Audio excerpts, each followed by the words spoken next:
What's going on, people? What's going on? How we feeling? Yours truly, Stephen M. Smith, in my own words, Touchdown Alabama magazine. So happy to join you guys here on a Wednesday. Normally, we're in studios in Birmingham, but because of the excessive heat, I'm home today producing the show live to you guys.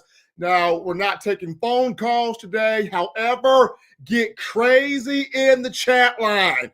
I'm reading all comments, shouting all of you guys out. Happy to see you guys here. As always, you hit that thumbs up, you hit that like button, you tap the like button, you hit that subscribe button. Get crazy with your comments in the chat line. That daily super chat goes still $100 daily. Super chat goal right there. We appreciate each and every last one of you helping us out here on this show. We got a great one on this evening. A lot to talk about as we are now 10 days. We are A.J. McCarron. We are Mac Jones. We are Reuben Foster. Days away from Alabama football. So much excitement in the air. So much big things to discuss. A lot to talk about. We're going to get some comments right now. William, my man, Big Bill from New York. William Morris giving me a roll tide to you, Bill. We got Van Edwards with the roll tide roll. Stephen M. Smith is the man. Ben, I appreciate it. You guys are the best. Appreciate that, Van. Cav Cambridge says, stay cool and put Dancing Stephen in shorts tonight. Hey, we'll try Dancing Stephen in shorts when we can.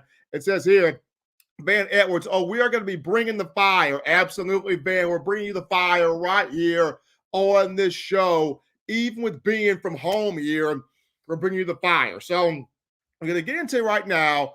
Topic number one of the conversation. I was at the Nick Saban press conference this evening. Saban was not on the platform for too long. But the one thing we're starting to get the gist of, guys, is he's keeping the quarterback conversation under wraps. He's not giving you much of anything. As we expect Coach Saban to do that. We expect him to play the ultimate gamesmanship card, not allowing anybody to be able to have a chance to really, truly prepare for who Alabama could put out there on the field. Now, me personally, I definitely see the situation being that Jalen Milroe trots out there first against MTSU. He'll get reps out there. He'll get work out there and have a chance to show, hey, I'm the guy, big time. Put me out there. I'm ready to go. Ty Simpson will get work out there as well. And depending upon which one does the best, then we can see the matchup against Texas. That guy goes out there first. And whichever one blows up there from the Texas game, they're the starting quarterback from there on out, right? We can all kind of see that. We can all kind of and visualize that and value that. But just for me right now, it just seems like Coach Saban, a lot of that gamesmanship, a lot of that, I'm not going to allow you to figure out who my quarterback is. I'm not going to allow you to really, truly prepare for who my quarterback is. I know a lot of other programs have named their quarterback. Florida's named its guy. Auburn's named its guy. Georgia named Carson Beck here recently. But Saban not trying to do that, keeping that kind of close there to the vest. And even us in the media, we were kind of told, don't expect the depth chart to come out until that first game of the season when you go to your seat and you see that depth chart. So we're seeing the ultimate kind of gamesmanship here from Coach Saban. Van Edwards is writing in. He is keeping it close to the vest. That's fine by me.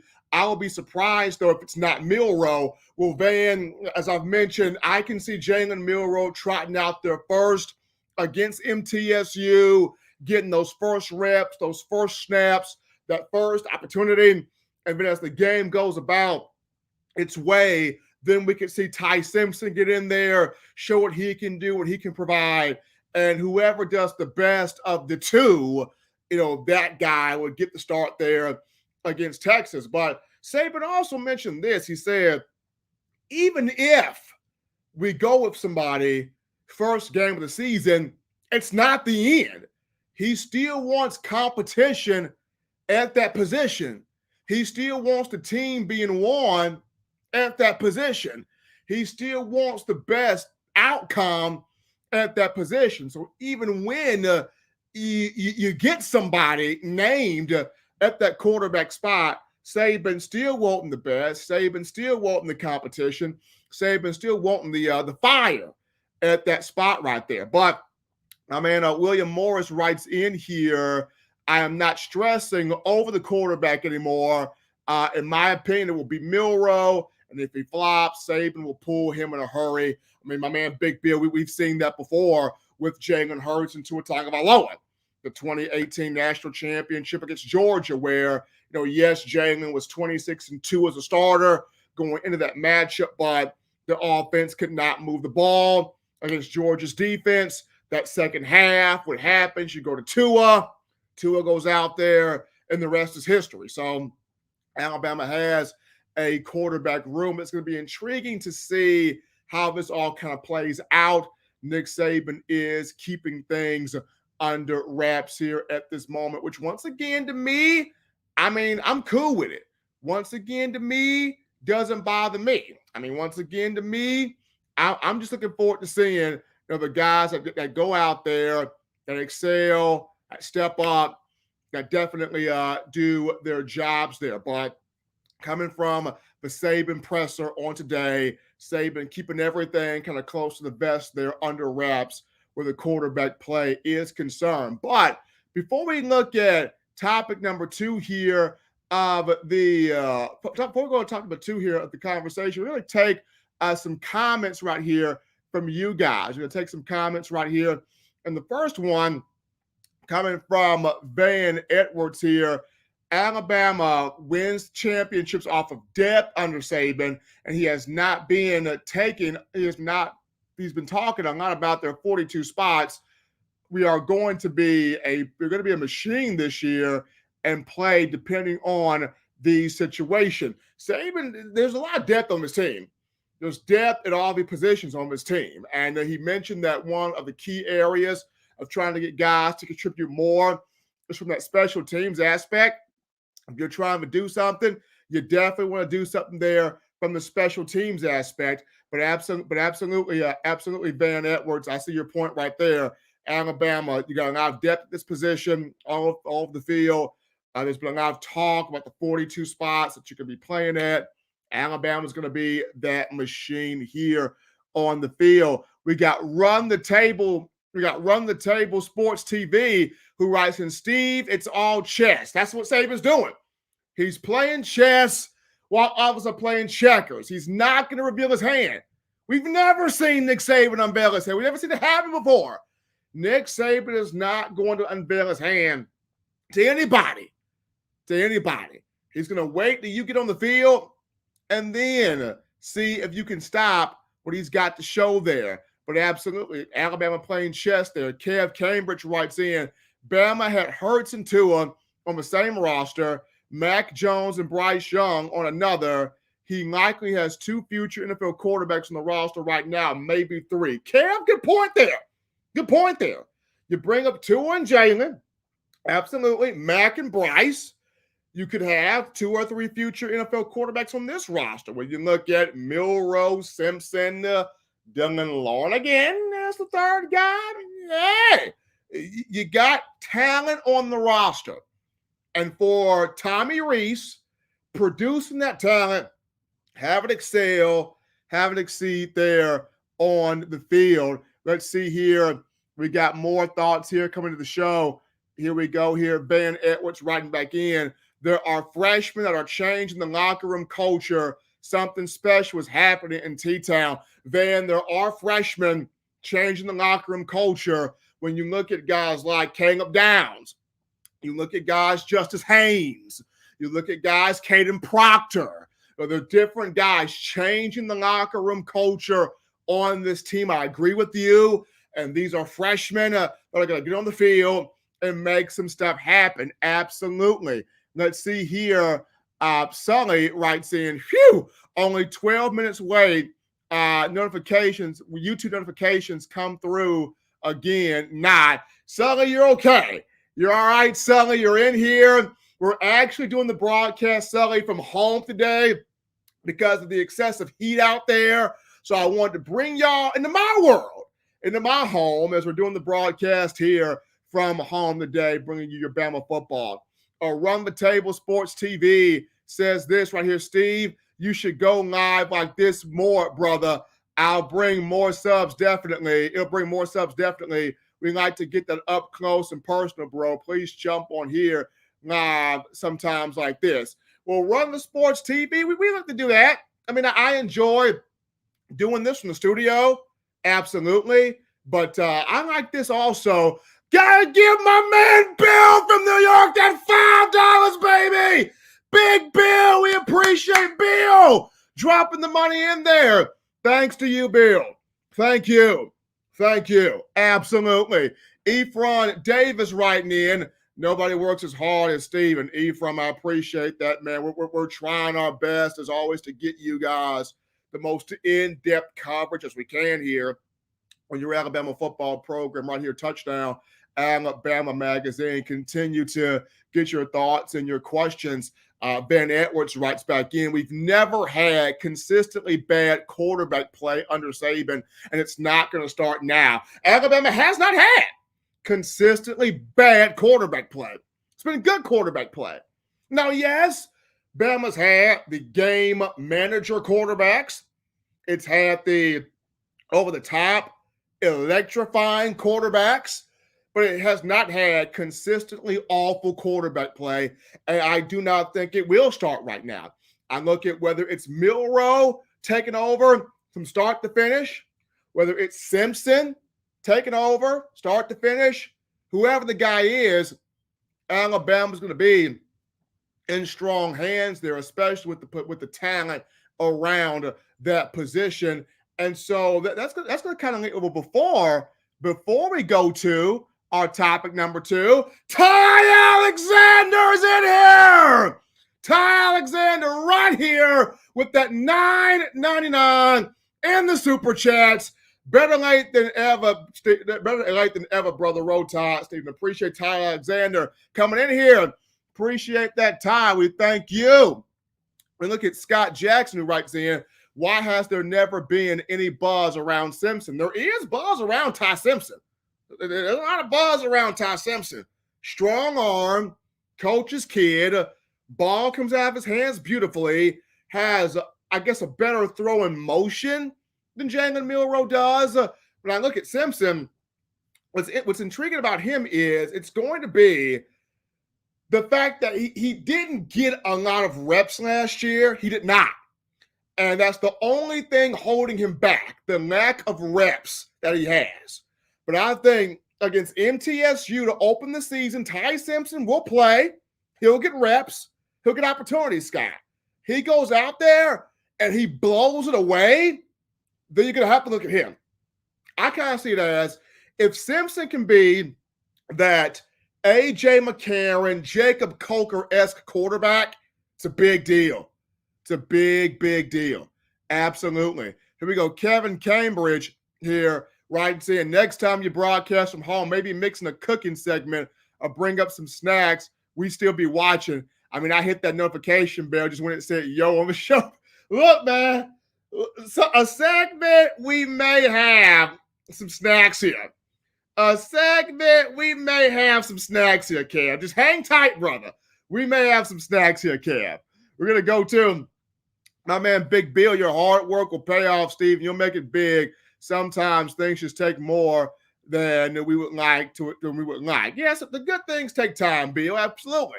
The good things take time, but I just enjoy talking Bama football with you guys. We got Minister RC with that $1.99 in the Super Chats. Minister RC dropping the love there in the bucket. Absolutely. Appreciate Minister RC helping out right there. So we're going to actually, folks, now dive into kind of our second topic here of conversations. You guys are continuing to get your comments in, and we appreciate all that you guys are bringing to the show. So the second topic here, we're looking at Alabama's got two defensive players that are poised for a big season. This will be a defensive-led Alabama team for the first time in a while. No more Pete Golding. Kevin Steele's to DC. He's been there, done that, proven guy, high energy, high focus, high character, high discipline, and he ain't taking no nonsense. So you got Kevin Steele, real deal DC. You got the coaches around him. When you talk Robert Bama with the inside linebackers, Coleman Hutzler outside linebackers, Javaris Robinson with the full secondary, and yes, of course, Freddie Roach with the D-line. But there are two defensive players to really keep your eyes on. Number one is Dallas Turner. This is Dallas Turner's year. And Saban talked about it. Leader in that room, quality in that room. When he speaks, everybody else listens in that outside linebacker room. This is a big year for Dallas Turner. I got a friend of mine that says Turner could possibly finish third in the Heisman running this year. And that's very possible for Dallas Turner to do that. We saw Will Anderson go high in the Heisman, a few years back. So here's Dallas Turner. And this is a young man from South Florida who had 8.5 sacks, 10 tackles for loss as a freshman. And then the numbers took a step back this past season, but that was not on Dallas. That was Pete Golding dropping Dallas Turner back in the coverage. Why do you do that? Why do you drop Dallas Turner back into coverage? Why do you take a pass rushing specialist and drop him? I don't understand what Pete Golding was thinking. No idea. But this year, proven DC, a DC that understands what he's talking about and what he's doing out there on the field, Kevin Steele is going to have Dallas Turner attacking quarterbacks left and right, stuffing the run game left and right, playing big-time football left and right out there on the field. And I go back to SEC Media Days where Turner told us as reporters, Kevin Steele allows the players to run the team.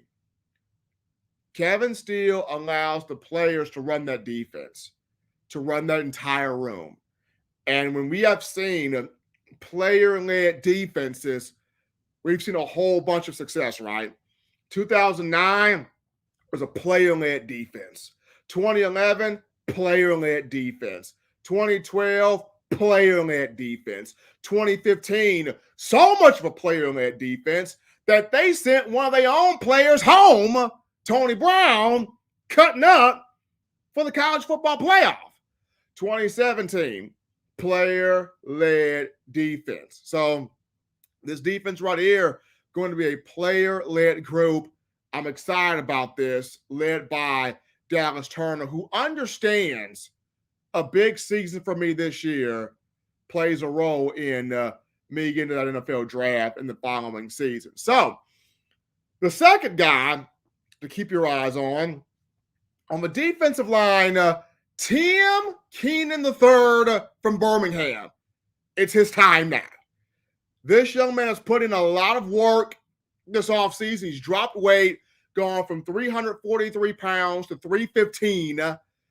Here is a guy that came in Ramsey High School as a freshman, had an injury coming out of high school, fully healthy, strong body, leaner body, powerful guy, will eat space, will take on a double team, which will allow your linebackers to fly through there and make plays. But he can also make some plays himself there from that nose tackle defensive, that nose guard defensive tackle spot. And keep in mind, folks, with the exception of DJ Dale, because he battled injuries, when Alabama's had a defensive lineman from Birmingham, that guy became a stud. Marcel Darius, Birmingham, became a stud. Quentin Williams, Birmingham, Winona High School, became a stud. Deron Payne, Birmingham, Shades Valley High School, became a stud. That's 3 right there. Here is Tim Keenan. Got a shot here to become a stud. Saban talked about it today. He's grown. He's been the surprise of fall camp, and he's worked his way playing like a starter here on this team. Going to be really good here seeing Tim Keenan in this upcoming fall.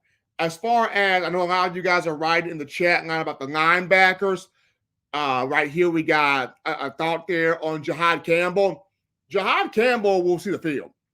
You're not going to keep Jihad Campbell off the field. Tresman Marshall has had a great camp. Had two exceptional scrimmages, a pick 6 in the first game-like practice. Second game-like practice had a strip sack, forced fumble. But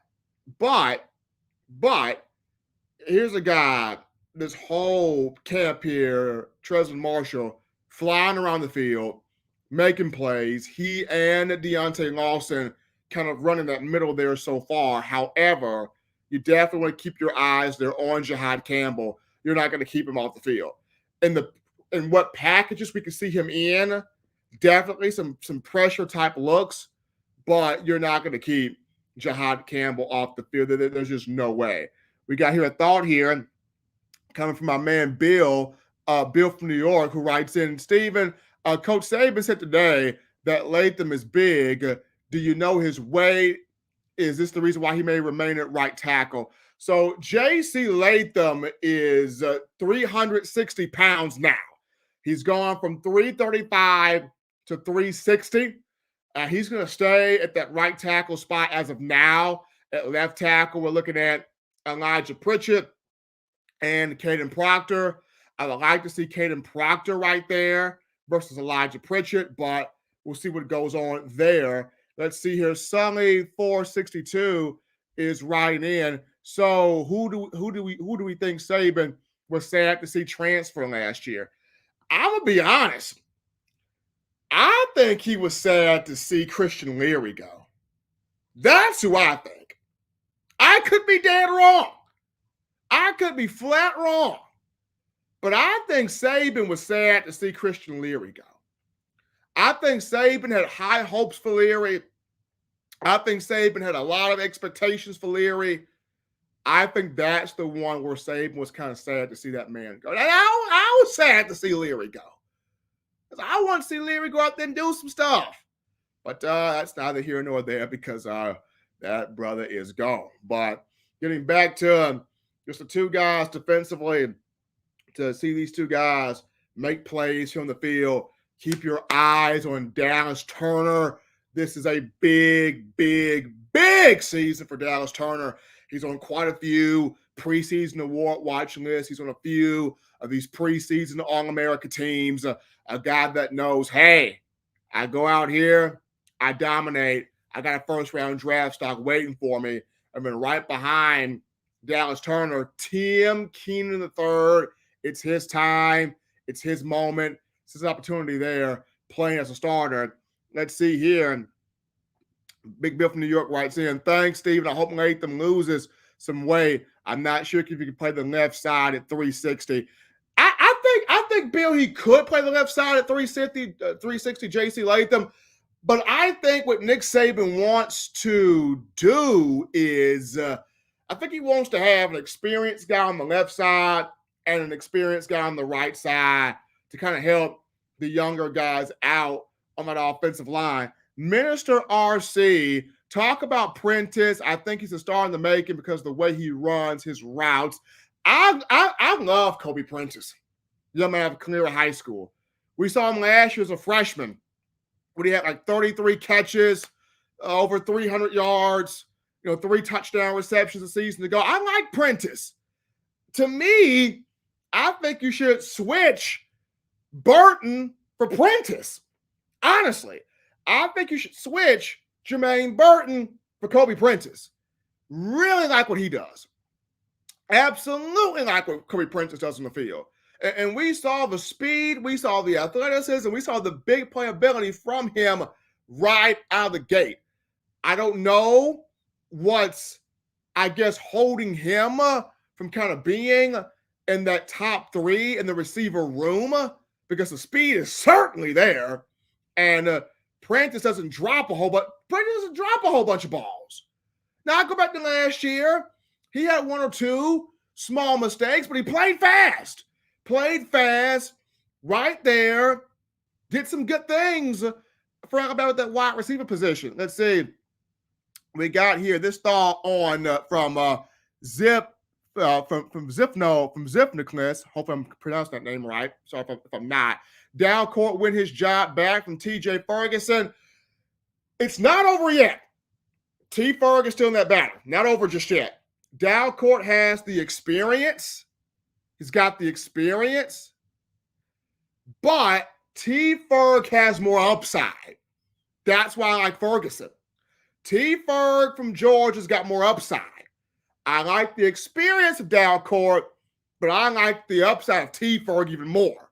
So I want to see Ferguson kind of hold that spot, grab that spot back, and hold on to it, because I really like what he brings there in terms of his physicality. He's got a whole lot more upside than Dalcourt, but Dalcourt does have the experience there. I think you guys are really feeling my thoughts there on more so Kobe Prentice than Jermaine Burton. And no offense to Burton, but there were a lot of just drops by him last year, right? There were a lot of drops by Jermaine Burton last year. And maybe he cleans it up. I pray he cleaned that up. But look at Prentice. Yeah, I'm really feeling Prentice. I'm really feeling Prentice right there. Let's see here. Run the Sports TV says it's all mental with Kobe because he snags the 50-50 balls all day. It's the simple passes he has trouble with. And sometimes guys can overthink. And that may be what Kobe is doing. He's maybe just overthinking. He knows he's good. He knows he's a dog, but he's probably overthinking things at times. And once he gets the gist of that, I think he'll be fine. Ephraim Davis writes in, will Tommy Reese be in the booth or on the field? That's what I want to see. Bill O'Brien, Booth O'Brien, in that booth all last season. I think Tommy Reese may be on the field. He was in the booth at Notre Dame. I think he might be on the field this year, just due to you're breaking in a new quarterback. You want that quarterback to know, hey, I got you. Look at me. If you feel kind of nervous, what Lane Kiffin did for Blake Sims in 2014, what Lane Kiffin did for Jalen Hurts in 2016, I could see Tommy Reese on the field. He could be in the booth, but I think I could see Tommy Reese more so on the field, helping out that young quarterback. Now, Ephraim, in terms of Kevin Steele going to be on the field. I can't see Kevin Steele in no booth. Kevin Steele's going to be on the field yelling, screaming, everything. Kevin Steele's going to be on that field. Run the Sports TV. Please be on the field, Tommy, so Saban can shoot. So Saban can be in shootout zone. Hey, I would say this. I hope that Tommy is like Steve Sarkisian in a sense of Tommy doesn't get chewed out, right? Because Sark was the only coordinator in the Saban era that did not get chewed out. Like everybody else got cussed out from A to Z. Sark never got chewed out. So hopefully Tommy can take some cues there from Sarkisian and and not get chewed out there. Minister RC, I think he's a player's coach who wants hands on with his quarterback. True. I mean, I look at Tommy Rees as that type of guy. I think Tommy Rees is that type of guy. That's that player's coach there. Absolutely. Terry Wright writes in, we will throw more short, mid, or deep passes. I think the season will start off, Terry, with that short game, maybe a mid-range game, mid-range passing here or there.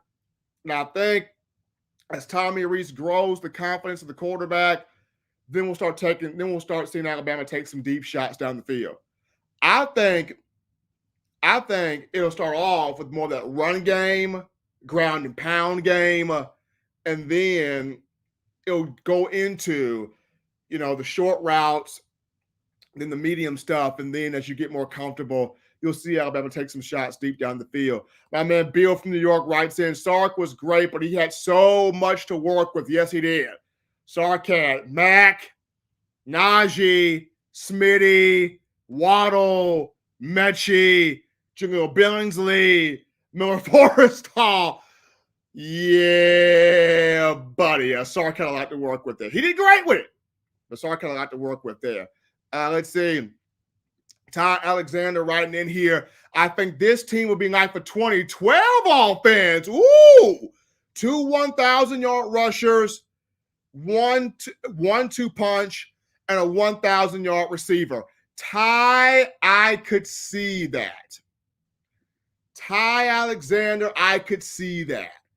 2 1,000-yard rushers, maybe a 1,000-yard receiver.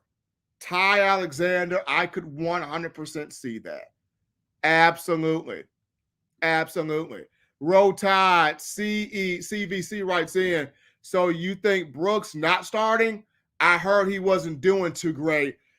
Ja'Cory Brooks is he's a receiver where you turn the lights on. He's a game receiver. He's not a practice receiver. He's a game receiver. And we've seen Ja'Cory Brooks make several big catches in his career at this point. I still look at Ja'Cory Brooks as a starter. Let's see here. We're going to continue here. National Champions writes in, Milroe will shock everyone, especially if he's the starter. Looking forward to that. See what Milroe does. Kev Cambridge writes back in, you think we go up-tempo with play calling? That fits with a deep, strong O-line, exhaust the defense. It all goes back to, what does Tommy Rees want to do? If Tommy Rees wants to do methodical 12 personnel, long play drives, eat the clock, then Ty Simpson is more of that guy. If Tommy Rees wants to do up-tempo, high-pace, spread offense, get the ball out quick, that's Jalen Milroe. So it's, what does Tommy Rees want to do here? I would like to go with that up-tempo play calling because it helped with Blake Sims in 2014. It helped with Jalen Hurts in 2016. Let's see here.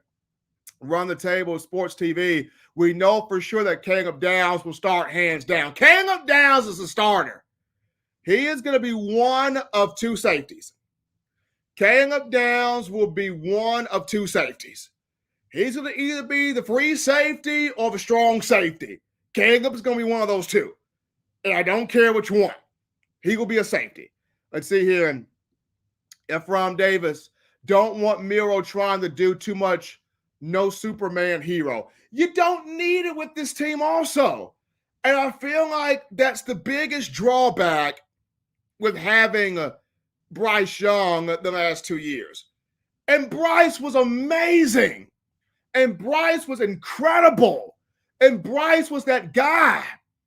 But it was just so many times the offense is looking around going, hey, Bryce, we don't know what in the world to do. Homeboy, pimp juice, bail us out, Bryce. Help, Bryce, bail me out. I'm like, yo, run your route. and then Bryce can get you the football. Block, and then Bryce can throw it. But y'all just looking around like you lost his 2 left shoes, waiting on Bryce to bail you out. And the hero ball worked for him, but that does not win you a national championship. It does not win you a national championship.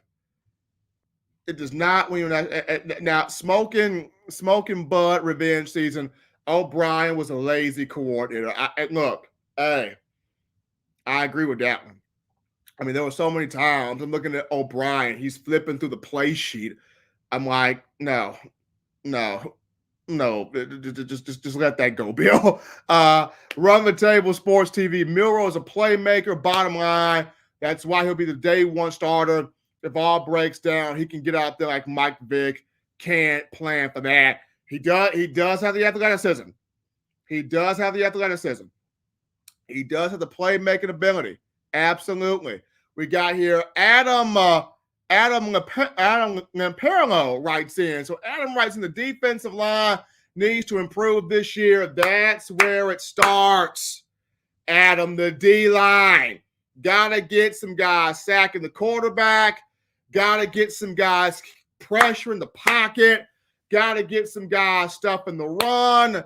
Got to get some guys making plays on the defensive line. This is a big year for Freddie Roach. He got to let these guys go.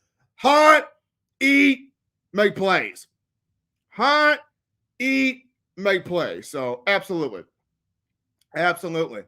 Absolutely. Appreciate you guys already giving more and more comments in here on the show. And that's going to actually take us, folks, into the kind of final topic of conversation here. So if we look at this final topic here, Alabama is now planning for MTSU. They're planning for MTSU as of right now. Well, starting Friday, they're planning for Middle Tennessee State. This is the time where you really start to understand, okay, the starters from the second team guys, third team guys, marquee contributors, the preparation begins Friday. I remember I saw today where there was a hype video that Bama put on social media, on Twitter, saying, hey, we're 10 days away. We're 10 days away from Alabama football. And that video got me ready to run through a brick wall. That video got me fired up, turned up, excited to get the season going. And against MTSU, all we are looking for that game is to see balance. Is to see balance, is to see consistency on both sides. All we want to look for in that first matchup, quarterback, go out there, run this offense, put the ball on these receivers. Receivers, for goodness sake, catch the football. Tight ends, I got a lot of those. Tight ends, make the plays you got to make out there. Offensive line, pound people into the ground, get that run game going. And then most importantly, defense, fly around the field, knock people's heads off, play the way you were playing before Pete Golden came into the picture. Play the way you were playing before Pete Golden came into the picture. That's what we're looking for against MTSU. That's what we're looking for. Play the way you were playing defense before Pete Golding entered the picture. That's it right there. That's it. We got a thought here from national champions. Do you know if Tresman Marshall is starting? He's been running with Deontay Lawson with that first team defense. Tresman Marshall has been out there with that first team defense with Deontay Lawson, and Jihad Campbell has gotten some reps in there as well. So Jihad Campbell's getting reps in there with Tresman Marshall. Minister RC writes in, Stephen, my motto for the Crimson Tide this year, beat the man in front of you. Boom! Beat the man in front of you. If you do that, you're fine.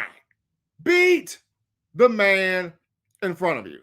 Justin Wood writes in, Roll Tide from Houston, Texas, representing behind enemy lines. Appreciate you chiming in there, Justin. He also writes in, is Benny Bias still affiliated with TDA?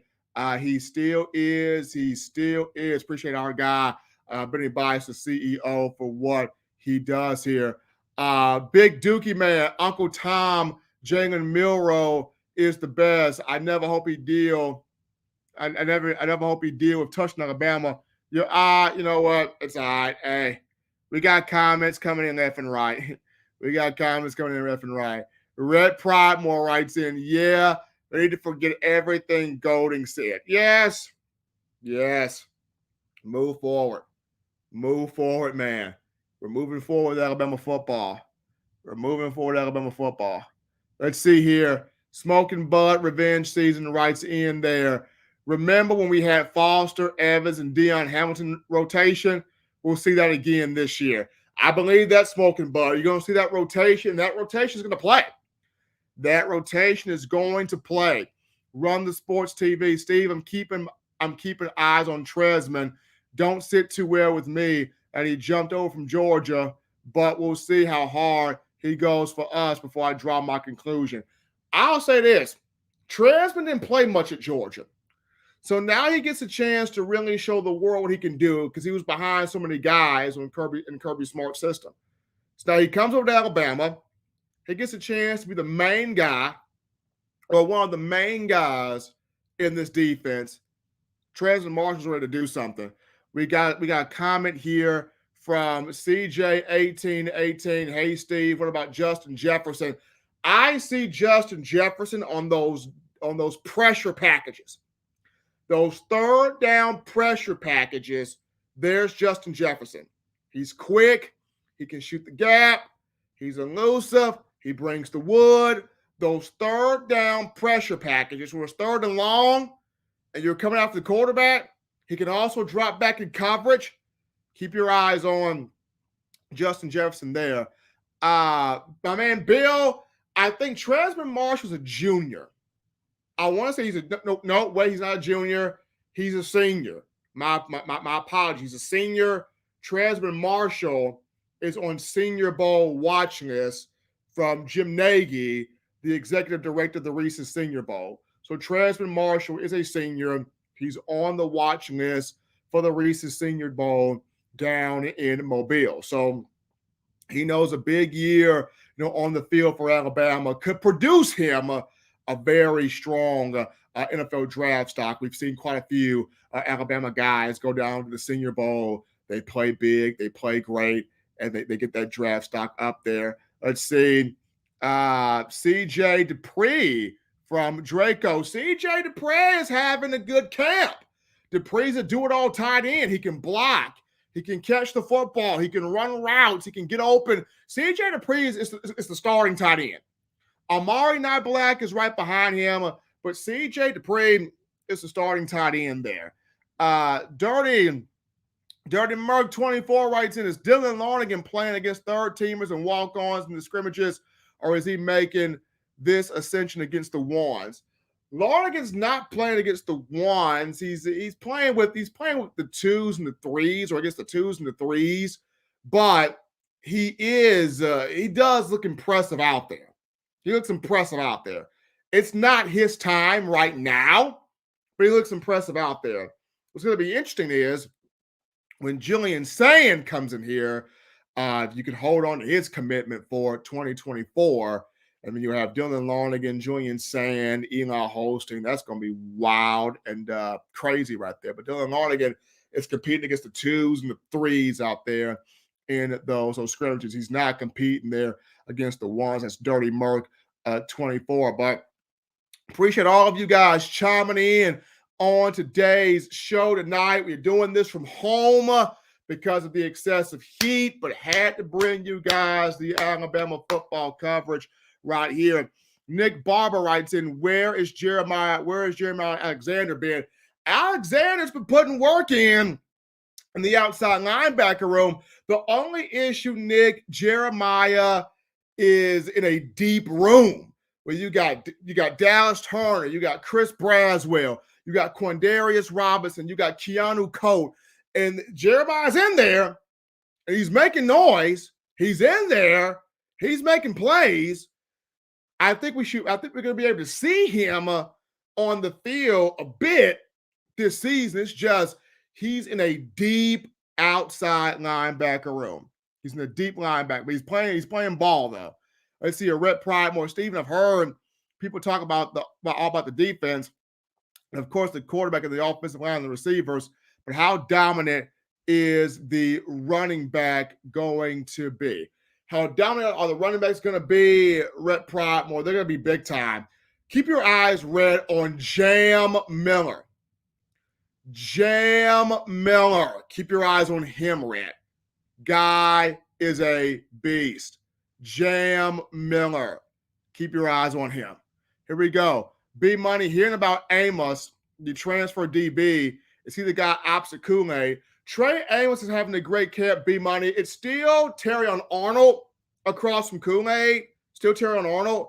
But Trey Amos, really strong camp there. And in certain packages, he could be the corner, especially with Alabama working Terrion Arnold at star as well. So with so many guys playing different positions in the secondary, you could see Trey Amos get a look there at corner in a package or two right there. Let's see.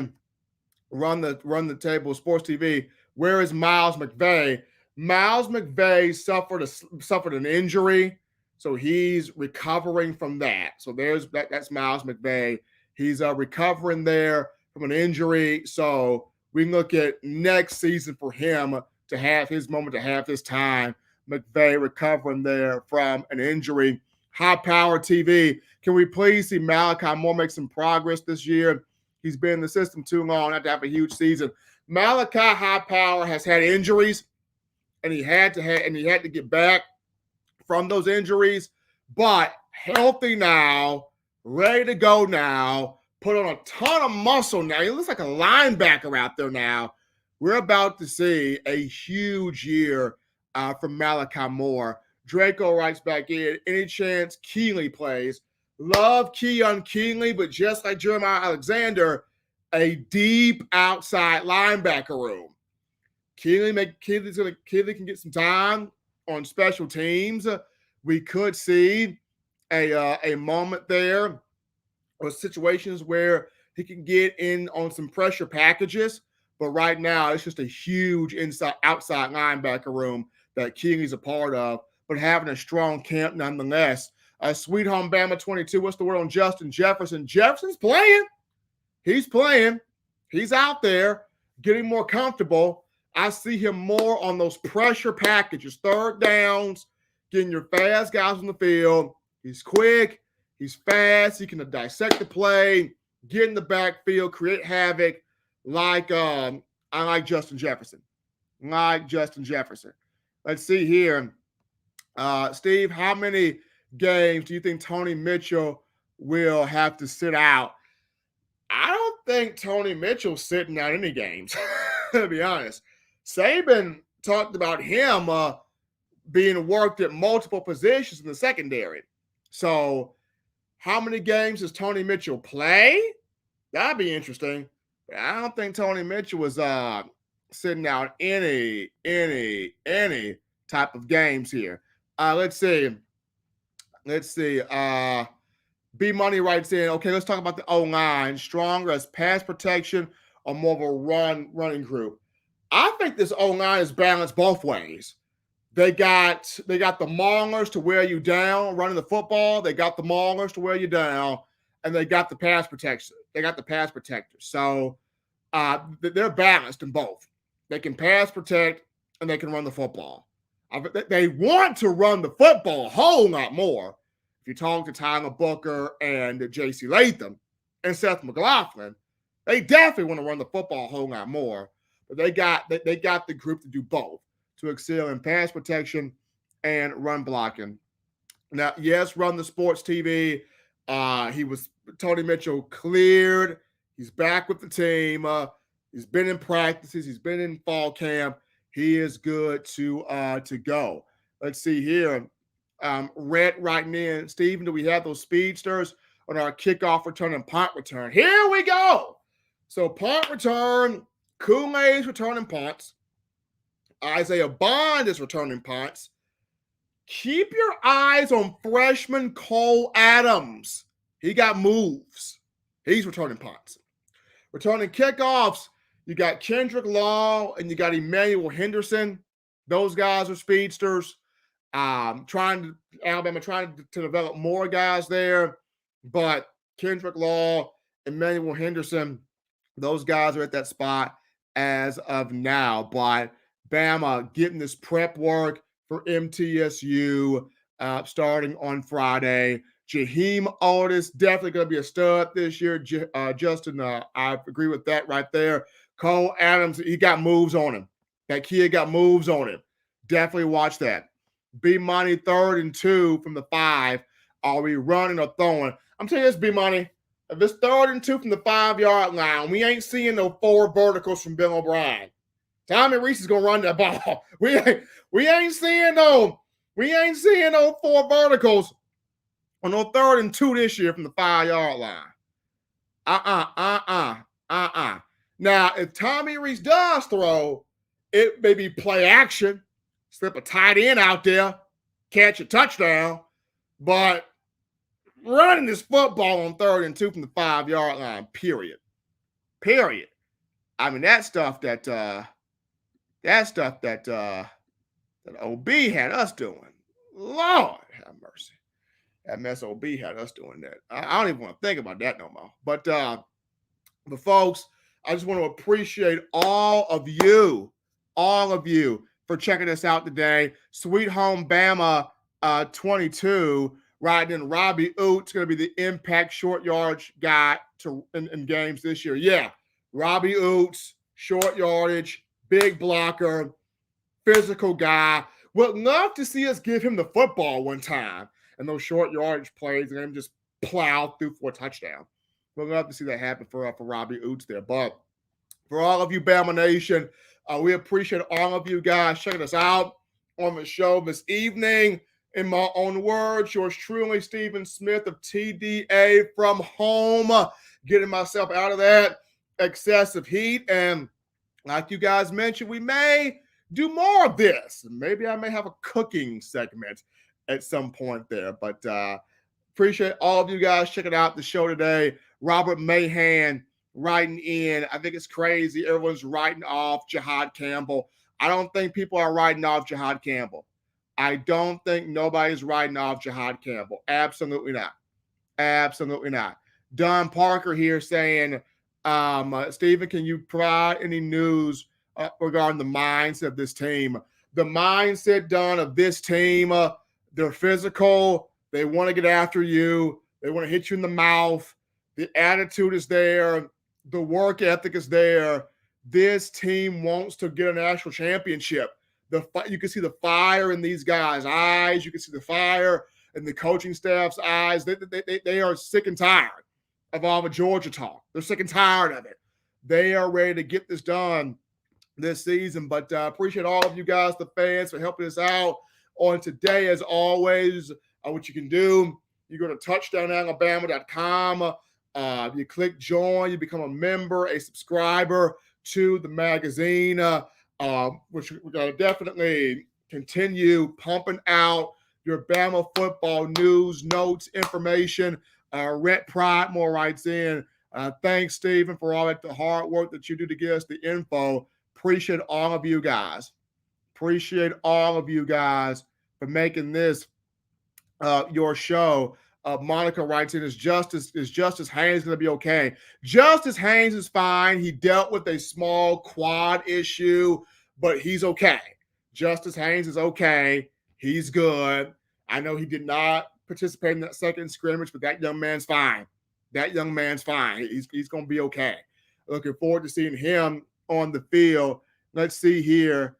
Minister RC writes in. Let's get that right here. They write in. Steve, if you get the chance to please ask Coach Saban, how is his health doing? We care. Hey, I'm gonna make sure that I get to ask Coach Saban about Coach Saban's health because Coach Saban loves to pal around with me. I think he likes me. I want to say he does, but he likes to pal around with me quite a bit there, quite a bit.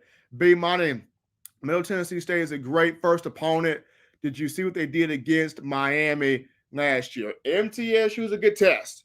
It's a good first test. It is a good first test for Alabama to start this opening season.